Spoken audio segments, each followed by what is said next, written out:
So today, Jordan Brand surprised us with revealing their entire Air Jordan holiday lineup, and I've got to say, some of these shoes are hot, and I'm really excited to check out all of them. What's up everybody, I'm Seth Fowler, and today we're taking a look at the Jordan Brand holiday lineup. Thanks so much for tuning in. As always, if you're new here, I really appreciate you being here, and make sure to hit that subscribe button down below if you haven't yet. But if you have hit that subscribe button and you want to follow me in other ways, make sure to follow me on Instagram and on Twitter at RealSethFowler. So every year, Jordan Brand announces their upcoming holiday sneaker lineup, and usually that announcement is through an event that the press gets to go to, and over the last couple years, I've been lucky enough to go to most of those events. However, this year, with the state of the world, it all had to be done online. And while that's definitely disappointing this year because I'm not able to hold the sneakers in hand and give you guys really up close looks, and usually at these events they give you a free pair of sneakers, so that's always a bonus. This time around it's not so bad because we're getting some really nice high-res images of each one of these shoes. So even though this year I'm not able to give you guys hands-on footage of each one of these shoes, I can still show you the images and we can talk about which ones we like and which ones we don't.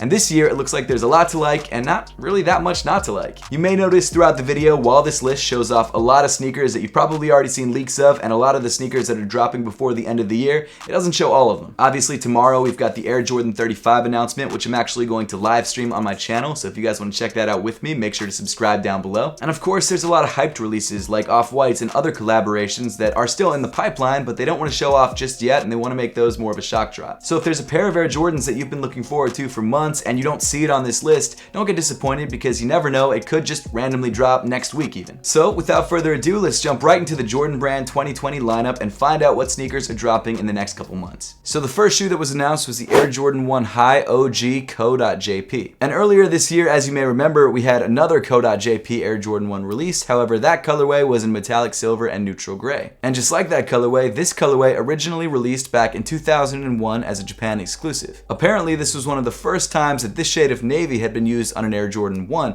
and this colorway was also extremely popular among the skateboarding community and was actually worn by a lot of Nike SB athletes. Out of the two Co.JP releases, I definitely prefer this one to the original, and I think that's primarily because the color blocking is just more interesting. This Air Jordan 1 comes dressed in a white, lightly tumbled leather accented by a nice navy blue suede. In addition to that, you've also got a metallic silver Nike swoosh and a silver wings logo, which really makes the side of the sneaker pop. And based on this picture and also the original Co.JP release, it looks like this shoe is going to come with a leather tongue instead of a nylon tongue. And also they're embroidering the Nike logo rather than putting it on a tab, which I guess feels slightly more premium. It's definitely a clean sneaker, and according to Jordan Brand, it's coming in full family sizing. However, I do not know how limited this shoe is going to be. I would expect that it's going to be somewhat limited, but maybe not as limited as the original neutral gray release, but I really have no idea. Actually, now that I'm thinking about it, none of these shoes' release dates have been officially announced, so I don't know exactly when they're dropping, but I'm sure there's leaks out there somewhere if you're really interested on a pair of these sneakers. Or you could just stay tuned till the next Sit or Sell video because I'll definitely be covering some of these shoes in that video.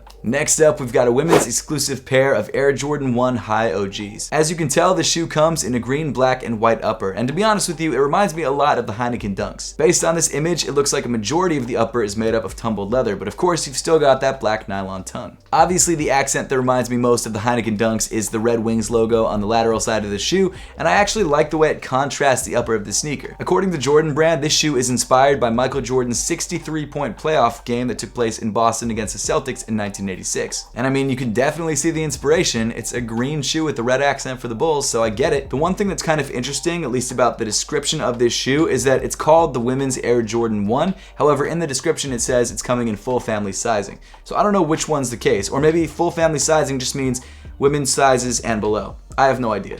I guess we'll have to wait and see. Next up is a shoe that I know a lot of people are hyped about, including myself, and that's the Air Jordan 1 Dark Mocha. This shoe is kind of like a mix between the black toe ones and the Travis Scott ones, and they're put together in this way that just works so well together. The heel of the shoe comes in this really plush brown nubuck and is accented by the black wings logo, and moving forward, the rest of the upper is covered in black and sail leather panels. Every year there's like that one Air Jordan 1 colorway that releases that is kind of like a twist on a classic, and it just looks really clean and everyone's hyped about it, and this year, this is that shoe. It's probably not going to be a GR. I would expect it to be somewhat limited and not easy to get, but it's not going to be as difficult to get as a pair of Travis ones. And based on Jordan Brand's description of the shoe is coming in men's sizing and grade school sizing, and this is definitely one that I'm going for. After that, we've got a Jordan 1 straight from the vault in the way of the Air Jordan 1 High black and gold patent leather. This shoe first released back in the 1980s as a friends and family exclusive, and then re-released, I guess sort of re-released, as a mid-top in 2003. According to Jordan Brand, this patent leather mid-top variant of the shoe that released back in 2003 was one of the first patent leather Air Jordan 1s. I'm not 100% sold on the phrasing one of the first patent leather Air Jordan 1s because Jordan Brand just told us that the friends and family version released in the 1980s, but it is what it is. It's probably one of the first patent leather Jordan 1s to release to the public, and in that way, okay, fine, I guess I get it. This patent leather Jordan 1 comes in a primarily black makeup. You've got a black midsole, black outsole, and then an almost entirely black patent leather upper. However, there are a few pops of color in the way of gold around the ankle and on the Nike swoosh, and also gold on the wings logo. As with a lot of the other Jordan 1s announced today, it looks like this shoe is coming in both men's and grade school sizing,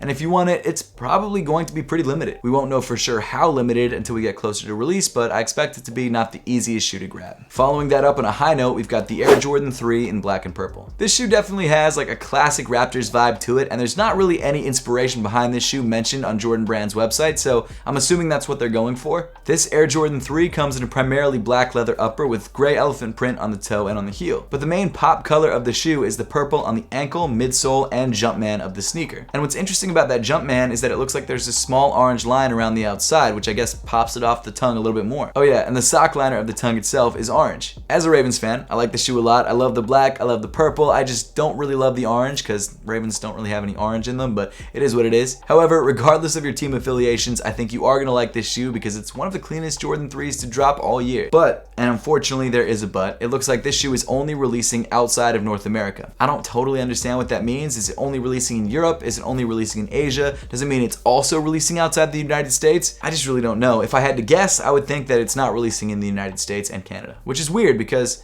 it seems like a Raptors themed shoe, but I don't know. The exact words that were used on Nike's website were releasing outside of North America, so take that for what you will. After that is a shoe that I think everyone's been waiting for, and that's the Air Jordan 4 Fire Red. Returning in the closest to OG spec possible, this retro is coming with the OG hang tag and OG packaging. The color blocking, the shape, and the details are all as close to the 1989 shoe as possible. As I'm sure you know, the Fire Red colorway of the Air Jordan 4 features a beautiful white leather upper accented by a black and red midsole and outsole, and of course the red Nike Air branding on the heel tab. Let's be honest, for most Jordan collectors, this shoe is a must cop, and even though there's probably going to be a lot of pairs available, this shoe is gonna fly off shelves. Following that up, we've got a release that I'm definitely looking forward to, and that's the Air Jordan 4 Sashiko. This Air Jordan 4 is covered in a combination of canvas and twill materials patched together in a patchwork pattern. And not only that, but the main detail on the shoe are the prints and textures that are inspired by Japanese craftsmanship and design. I love the fact that this shoe is a mix of navies and creams and reds, and I also love the fact that the laces are different colors. I'm sure they also come with the other side of the laces in the set, so you don't have to stick with one and the other, and you can go with the same color of both, but